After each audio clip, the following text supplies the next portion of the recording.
Devant le tribunal correctionnel de Valenciennes, le procès OMVA s'est terminé cet après-midi dans l'émotion avec les ultimes déclarations des principaux prévenus. Jean-Pierre Bernès se déclarant soulagé alors que Bernard Tapie s'est présenté comme un homme ruiné et fini.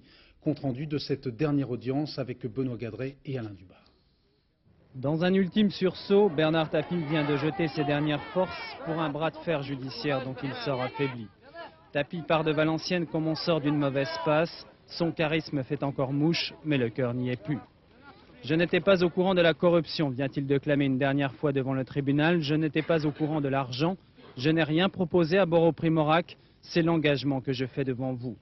En quelques minutes, Bernard Tapie a résumé la plaidoirie de son avocat, pour qui ce dossier est le royaume de l'imagination sans la moindre preuve.